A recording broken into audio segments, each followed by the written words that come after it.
Hello guys, welcome back to my YouTube channel and welcome back to today's video and to my money series that I'm doing here over on my channel to talk about money and finance in a really accessible and normal way for the normal people, not like all this crazy jargon and all this complex things, basically making money and saving and investing accessible to the masses. Like, that's something that I'm really passionate about, especially when it comes to women and mums. So in today's video I'm here to talk about 10 really easy ways to save money. They're all really simple and easy ways that you can start saving money today and implement straight away, no matter who you are and what your circumstances are. What I'm going to do is do little timestamps down below so that you can skip through the tips if you feel like one doesn't apply to you, but I urge you to watch all of it and see genuinely how much of this you'll be able to apply to your own life, and like I said, starting today. So without further ado, let's jump in straight to the video and start talking about the ways that we can save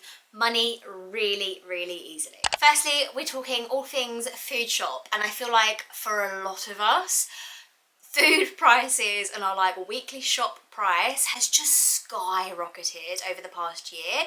It's just insane. So these are the things that I do to help basically just maintain that. So personally, I find that I spend less money on my food shop, on my weekly shop, when I order food online or if I do a click and collect. Now I know not all supermarkets offer this, and you might live in a remote area where they charge loads of money to potentially get it delivered. So in that case, it might not be, you know, it might not be the best option for you, but for me, certainly, when I do a click and collect or if I do an online food shop, then I definitely spend less on those impulse purchases. I don't see those things at the end of the aisle where I think, oh, that sounds nice, I'll pick that up as well. And by the end of the shop, once you've done the rounds in the shop, actually what's added up on top of your food shop that you would have got online is probably like 20, 30, 40 pounds sometimes, because it just adds up so quickly and you don't even get a lot for that amount of money. So for me, I personally think that online food shopping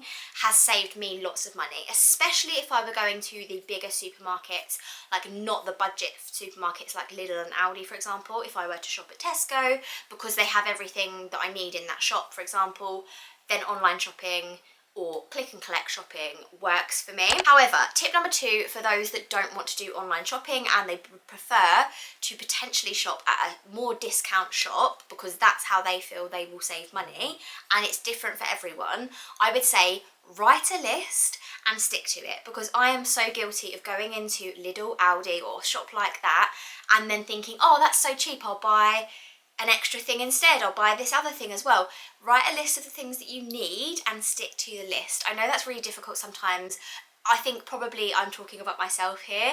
I find it really difficult to stick to lists because I do see offers and deals and I think that's a really good deal, but if I wasn't going in intentionally to buy that thing, I should stop myself from buying it, I think, personally. And I have definitely seen that I have saved money when I've done this. When I go in with the list, I've really looked through my cupboards, my fridge, I've meal planned, I've done all of that and basically saved loads of money because I haven't bought duplicates of things or I haven't over purchased and I haven't impulse bought in the shop because I've stuck to the list. So I know that's such a small tip, but it really genuinely makes such a difference over the weeks and I've massively noticed a saving when we've done that. Tip number 3 is along the same lines, and it's just to change your default shop. So again, like I said, I tend to default to Tesco because it's the closest, it's the biggest, and it's just the one that I've always gone to throughout my life. It is just my default shop. However, changing to a Lidl or an Aldi or even shopping around and a mix of those ones genuinely can save you money. If you can control your impulse purchasing, I struggle with this, but if you can control it and you can stick to that list, going to a Lidl or an Aldi can significantly reduce your costs. And if you've got the time to walk around the shops and if you can maybe even shop around, like say you can't get everything that you need to get for a certain recipe in a Lidl, you might be able to get them in an Aldi, for example. I have been known to go to an Aldi, not love the selection that I'm offered, and then go to the Tesco, but even by doing that, I'm actually saving money in certain areas. Like, for example, they have a really good dog food there that's like a premium brand and really nice food for our dog, but it costs half the price that it would in the equivalent in Tesco's. By going for that option in Aldi, it actually saves us £6 or £7 for the week, just by going for that option of dog food, for example. And it is a really good premium brand. They have an even cheaper one that isn't particularly very good. So I go for the slightly better option, which is a really good brand, but it is so much cheaper in Aldi than it is in the other shops, for example. So all of those pieces of advice might be applicable to you in different ways. So take what you will and basically like manipulate it to fit your lifestyle and what you think would be best for you and your personality as well and your spending habits. For me, I like a mixture of both, and they definitely save me money. My next tip would be to start investing. And now I know that this is a daunting subject for so many of us, and believe me, when I was a beginner, it really was for me as well. But I can promise you this, investing is not just for rich people and people that know loads about the stock market. It really isn't. Investing can be for anyone at any stage, at any point in life, no matter what your income is and no matter what your circumstances are. Now, this part of the video is really kindly sponsored by Moneybox, which is an app that I have used for years, and I've spoken about ages ago on my channel when I first started YouTube actually. I was talking about my portfolio on Moneybox and how much I'd saved and invested and how I'd used the app to basically put away money that I didn't even realise I was putting away. And it was like a really easy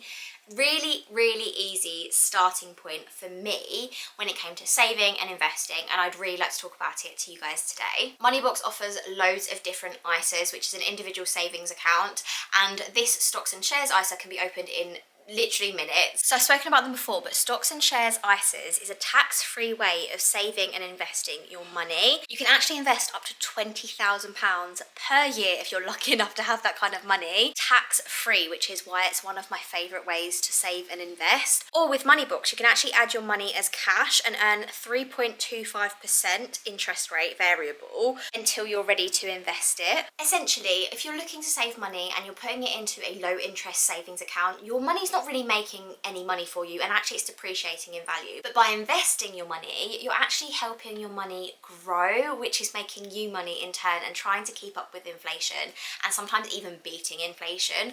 Now, obviously your capital is at risk when you are investing, but it can also be a really cool way to make your money grow for you and put it away aside so you're not spending it, and basically looking after your future self, which I think is a really cool way of looking at it. Like, your future self is going to thank you for it. Now, I know not everyone in a cost of living crisis is going to have the spare money to be able to invest, and that's totally fine. But if you do have a couple of pounds here or there, you can start investing from £1, which is so incredible. Now, what Moneybox do, which a lot of other platforms don't do, is make it really accessible and easy for beginners like us to start investing in a way that is accessible and understandable for everyone. And you can basically select, based on your risk appetite, whether you want to be cautious, balanced or adventurous in your investing, and it curates a portfolio for you. You can choose to tailor what you invest in. If you have more experience or more knowledge, you can figure out what you would want to invest in and then select those accordingly. Or you could let Moneybox do the work for you and diversify your portfolio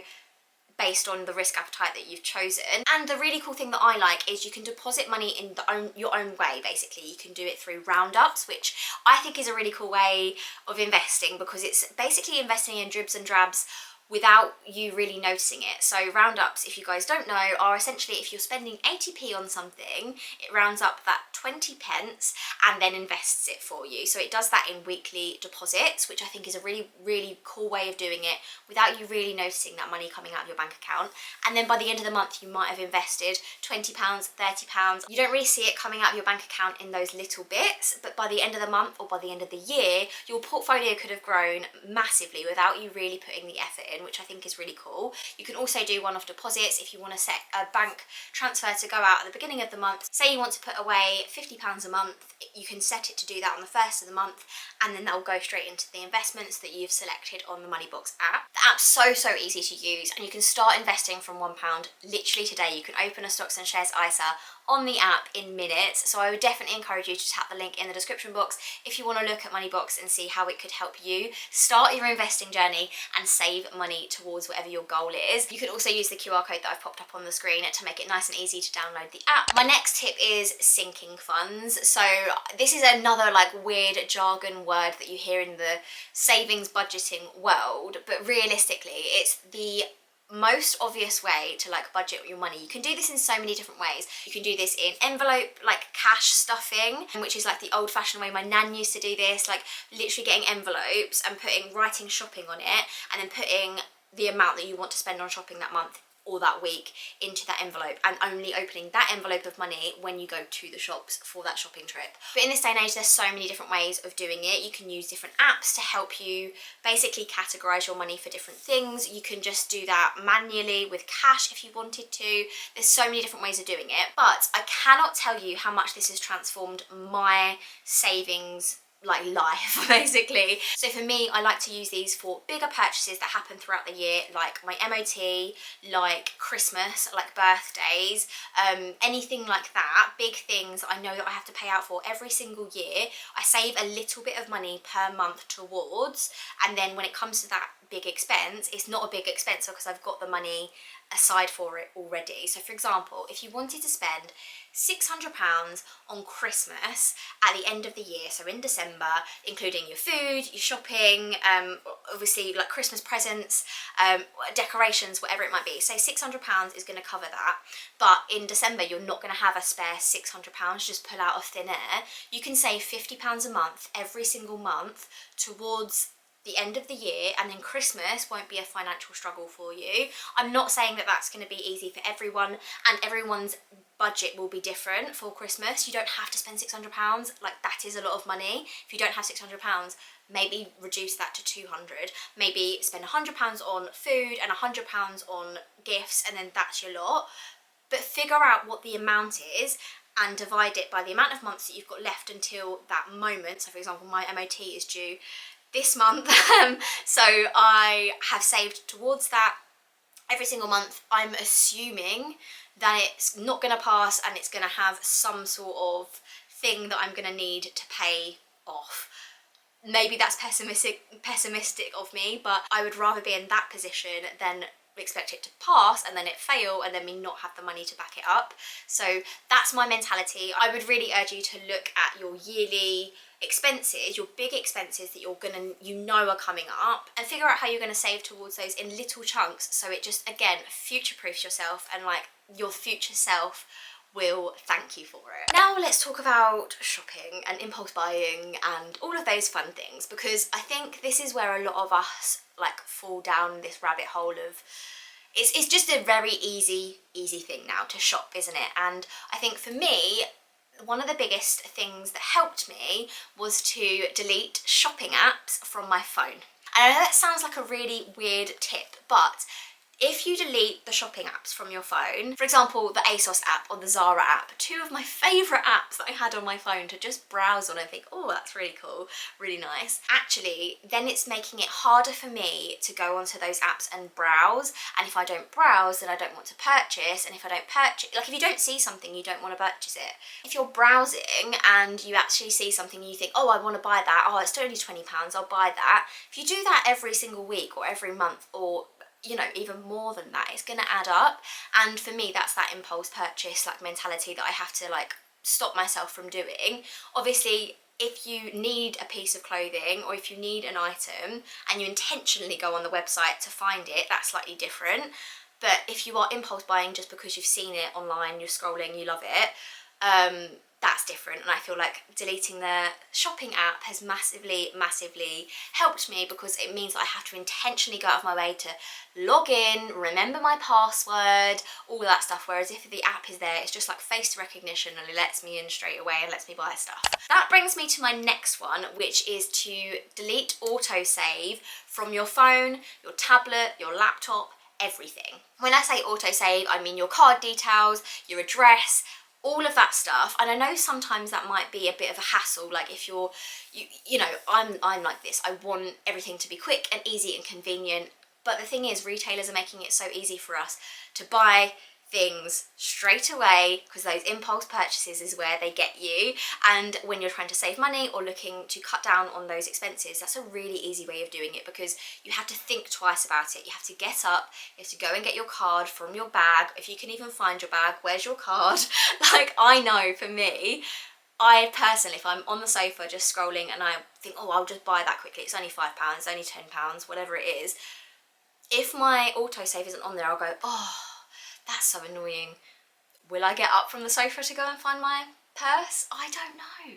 Only if I, again, really, really need the item. And then that's that. It's just an added barrier, isn't it, to doing those impulse purchases. So deleting autosave is something that has massively helped me in my finances. Next on the sort of shopping kind of side is to thrift, or to buy second hand. Now, I know a lot of us do this anyway. Like, who doesn't love a Facebook Marketplace purchase? I've purchased from Facebook Marketplace my entire adult life. I absolutely love it. For furniture, especially like secondhand, like vintage furniture that people have painted and stuff, you get really good bargains on there, and I absolutely love it. But also for kids stuff, for kids clothes, Vinted is really, really good. There's so many different ways of doing this, but if your default is to go out and buy new, you're always going to be paying a higher price if you're buying it new than if you were to buy it secondhand. And a lot of the items that I have purchased secondhand are just as good as brand new. They just don't have the box, or they've got a tiny little scratch on it, or the quality, like it's been through the wash a couple of times or something like that. I don't care about those things, so I'm more than happy to purchase secondhand. Obviously the quality, like, you have to take that into account and pay accordingly, and you don't have to buy everything secondhand, but figure out what those things are that you are happy to buy secondhand, and maybe go for that as an option. I would definitely say for baby products, there are a lot of things that I would buy secondhand. So there are some things that you shouldn't, like mattresses and car seats, but you can certainly buy a cot secondhand on Facebook Marketplace that doesn't cost you £150, it only costs you £20, £30 because you've got it secondhand and someone just wants to get rid of it.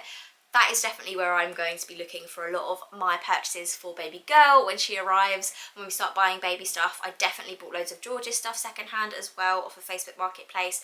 So that is one of my favourite places. Like I said, Vinted is really cool. I'm quite new to Vinted. I've started selling a few things on there myself, and I really like the things that I've purchased from there, and I'm hoping that people like the things they purchase from me. That's a really good point actually, is to potentially sell things that you're not using anymore. If you have got loads of baby stuff and your baby's grown out of it and you're not going to reuse it, maybe look to sell it on Facebook Marketplace. Or if you're looking to declutter your wardrobe, sell some stuff on Vinted or wherever you might want to sell it.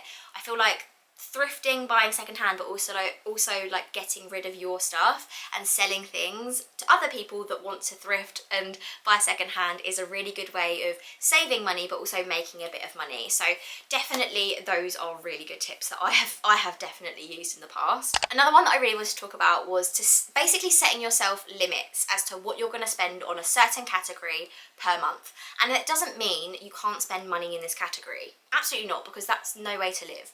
But for example, takeaways. I set myself a limit of £20 to £30 per month on takeaways, and sometimes I use it, sometimes I don't. We don't often do takeaways, and I'll tell you why in a minute on the next tip. But when we do takeaways, I want to have the money in a pot ready for me to use, so I don't have that guilt when I do need it or want it. Definitely don't need takeaways, but you know what I mean, when you really fancy a takeaway, or if you just don't have the time or the energy, and because we're all like burnt out and stressed, sometimes we just want a takeaway. But setting myself that limit means we're not going to be able to get that every single month. But by allocating the money, I don't feel guilty when I spend it, and I feel like that for me is a really good way of living. But it's not just takeaways, for example. It can also apply to other areas that you spend money on every month, but you shouldn't really be overspending in this category. So for example, if I want to buy myself some nice skincare or something like beauty related, like a lipstick, maybe not lipstick, I haven't bought lipstick in ages, but things that run out like frequently. So for example, my eyelashes, I buy these eyelashes, they're individual eyelashes that I stick on. They're like a DIY lash kit. I buy these every single month, the cost of which is much less than if I were to go out and get lash extensions, for example, but it's still a cost nonetheless. So I put the money away, and I know that I'm not going to spend more than £20 a month on lashes. So I put that money away, and then when it comes to me like running out of lashes, I'm going to go into that pot and then spend it. And it's guilt-free, but it's allocated, and I feel like that's the key, is to allocate yourself pots of money for certain categories. They're sort of my nice to haves or my guilty pleasures, like a takeaway or my lashes. Like, they're things I don't need, but they're things that I want, and realistically, if you want them, you deserve it, you really do. But it's just about keeping yourself in check, I think, and not overspending in those areas and then, you know, kicking yourself later because you've done that. Now, moving on to the reason that we don't get takeaways a lot is because we meal plan and we get meal kits. So this is a big one for us. We really genuinely think that this is where we save the most of our money, is just because we plan ahead a little bit. We've literally just got, I'm actually just gonna go get it now. We have a little meal planner, and it is so simple. It's just from Amazon, and I'll link it down below if you guys want it. It's basically just Monday to Sunday, the meals that we want to eat, and then we've got a list down below, all in sections. I love this, by the way, shopping list. This is like my favourite layout for a shopping list because it's set out into different categories, and when you're going around the shops, it's kind of easier. Anyway, this is something that I absolutely live by, and it's to meal plan. Whether you're using a meal kit that's getting delivered, even just setting out when you're going to eat that is going to make sure that you use it, buy its use by date, and keeping all of those things fresh and nice, and you're having different things every single day, and actually keeping to, oh okay, I've said that I'm going to have this on the Monday, so I'm going to have this on the Monday, rather than not cooking it, having something rubbish to eat, and maybe even getting takeout. Meal planning actually really helps me with that. I would also say that meal kits have saved me money. Now, that might be a contradiction to some people, because definitely going out and buying ingredients, if you are being sensible with your shopping, can sometimes be cheaper. I admit that. However, for me, meal kits basically cut down on the amount of ingredients you have to have in the house, in the store cupboard. A lot of the time they have a lot of really good discounts and offers, and to be honest, 9 times out of 10 it is just as cheap as going to the shops. Like we said, the shops are extortionate at the moment, and you have to buy loads of ingredients in order to make one meal, whereas with the meal kits you only get the pre-portioned stuff, which is perfect for the amount that you're going to use. So there's so much less food waste, which I think is a massive thing as well. So for me, it works, and it is definitely something that I would recommend looking into. And then my last one, which is maybe a little bonus one, which kind of goes against some of the things I've said about deleting apps and things, but it's to make use of loyalty cards, apps, offers, those kind of things, even cashback websites. Sometimes people give you free stuff. Take the free stuff. Sometimes if you download certain apps, they offer you free stuff. I think over December or January, Greg's did this, where they basically, if you downloaded the app, they would give you a free coffee and a free like sausage roll or whatever it was, which I thought was amazing. So I downloaded the app to get the freebie, and obviously they then also got another purchase out of me. So that's the whole point. Like, just be aware that the reason they're giving you freebies is so that you buy more stuff. I would just say, if you're going to do this and use this method, only buy things that you were going to buy in the first place. Like, if something's on offer, if there's a discount on something, don't just think that's a good bargain, I'll get that. And if you weren't going to purchase that thing in the first place, I think we definitely, I mean, I've been guilty of this, we all have, haven't we? We think, oh, that's a really good deal, if I don't get it now, then I'll have to pay loads more money in the future. But were you ever really going to purchase it in the future full price? If you wouldn't buy it full price, why would you buy it, you know, half off or whatever? If you were going to purchase the thing anyway, and then you see it on offer, stock up, get the thing. If it's something that you get frequently and it's your favourite thing is on offer, then definitely buy it, because it will save you money in the long run. But don't buy it if you weren't going to purchase it in the first place, basically. So yeah, those are my top 10 really easy ways to save money, and I really hope you enjoyed this video. Let me know if you have any other ways of saving money. I would love to hear from you down in the comment section. Also, don't forget to check out Moneybox using my link in the description or using the QR code popped up on the screen here. You will not regret it, and it's a really cool way to start investing for your future, which I am just all here for. Stocks and shares ISAs is absolutely where it's at, in my opinion. If you want a more detailed video about stocks and shares ISAs, then I'd be more than happy to do that, but let me know if it's something that would be interesting to you. But for now, I'm gonna love you and leave you, and I'll see you in the next money video. Bye guys.